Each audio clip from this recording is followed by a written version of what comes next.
Hey, it's Mike. Welcome back to Mike's Diabetes Pro. My pump came back and said enter blood sugar now because I've been fairly low all through the morning. I had a serious low this morning, which means I needed help from someone else. Did a finger poke. The finger poke came through at 6.4. So we're going to put it in now.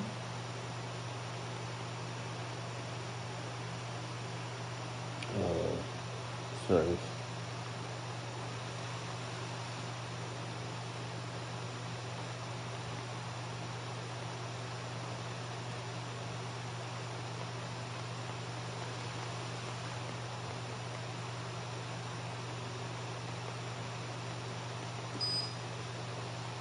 So I typed it in and we're ready to go.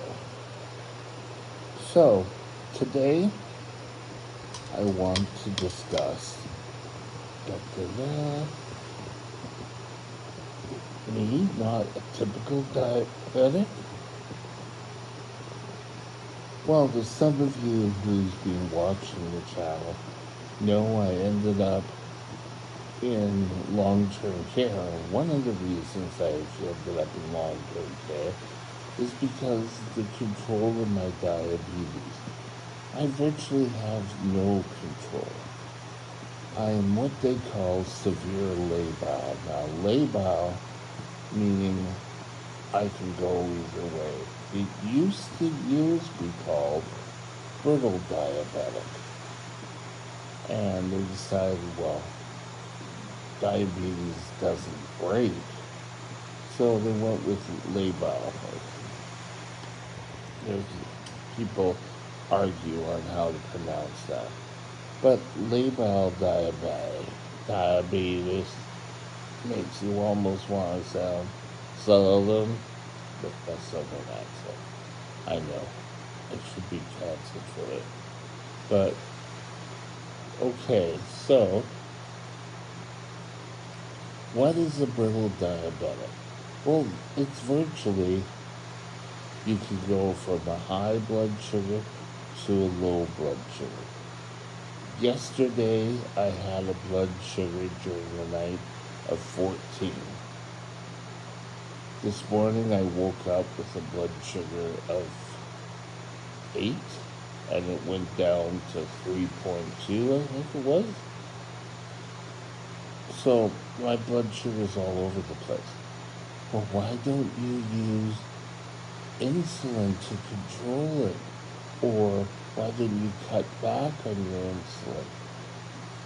It's sort of like, do you think we haven't tried?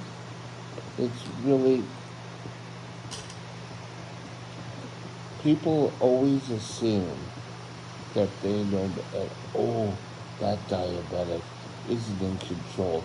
Because my aunt's sister, which would be your mother, but your aunt's brother's wife, got diabetes, and she has to control, and she has to do it perfectly. Well, there's some diabetics, hello, that's not possible. And I went in to the hospital the year I spent there, and the endocrinologist I had was the endocrinologist of my she was a partner with my endo. So she came in and said, okay, Mike, we're going to keep you in for a couple of days. No one realized that it was going to be pretty much all year. I spent all summer there until September, when I was finally let go. I call it my year. Wasn't quite a year, but my year in the Royal Columbian Hospital. And while I was there, I had my appendicitis. I tried to get things under control. with my blood sugars. I was going low in the middle of the night, and they were always so worried that I wouldn't wake up, and that's still sort of a concern. Now, the nice thing to say is, with this, I don't have to worry. Well, you need to wake up and take a blood sugar because that's the only way we're going to be able to tell whether you have a low. It was before I had this. Now I can take a look, and with the sensor and this, it can tell me whether I'm going low or going high. If I don't have the sensor on, I feel lost. Like, why can't I do my reading? It happened just recently in the hospital, and you get so reliant on that blood sugar and seeing it. So, what are you going to do? Well, you wear your sensor and you keep track as best you can. Oh, it just went up to 6. Imagine that. That's what my meter is, 6 now. But I'm going up. So, it's all good. But living with labile blood sugar, you can leave home with a normal blood sugar and wake up and on your way to emergency.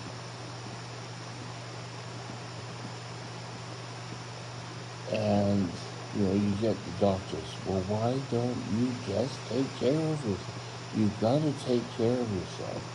You tell people the story, and, oh, well, if you just took your insulin when you were supposed to, things would work out okay. Well, that's wonderful. But life doesn't work that way. I had one doctor come in and say, well, I think you just need to be a type 2 drug. You're definitely a type 2. You're not a type 1 diabetic. And I said, hello, hi, it's me, the patient, the one who, yes, I'm a type 1 diabetic. I've had the test taken years ago, so I am a type 1. So, real or labile diabetics are treated sort of like second class as diabetic patients. People see us differently. Oh, they're just cheating. It's always the patient is just cheating. We're not having all these problems. I recently had a discussion with my endocrinologist, and we went in, and I kind of went, this person I was dealing with kept saying, oh, well, you've really got to control your blood sugars. And he was feeling that my blood sugars now were sort of out of range. And it's sort of like, hello?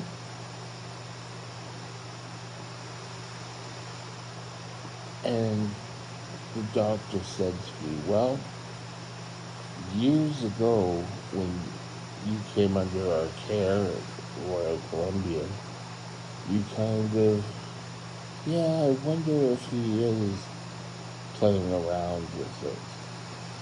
They took measures. They put me in a little room, and all of a sudden, I had an insulin reaction without them being here. I would crash all the time. They put me up in high acuity, where, where they watched me, not as much as ICU, but they just wanted to watch because they were certain I was cheating. It's always cheating. It's always the patient cheating is the easiest answer. But he got to know me and he got to know that this is the way I am. I can be unpredictable with my blood sugar. You never know what's coming up. And in regular diabetics, we know that we also don't know what's coming up. These are all the things of diabetes. But just add in twice that amount, and it's like this for us labile diabetics. The doctor here, when I checked in, said, "You're the worst diabetic I have ever seen." Not because I was cheating, but because of the brittle or the labileness of my blood sugar. I'd be high 1 minute, low the next. You just couldn't win. So remember, you could have a diabetic and you could have the brittle diabetic. These guys are not the ones faking. There are people out there who are trying to be under control, but they can't. Their body's not allowing them. But they're looked on as a second class diabetic. Oh well, you have to do better. So remember that when dealing with a diabetic who has diabetic problems. You don't know their history. You don't know what treatment plan has been tried on and worked for them. Just remember that. Have a great day, and we'll talk again soon. Bye. My email address is Mike's Diabetes World at gmail.com. All one line. Drop me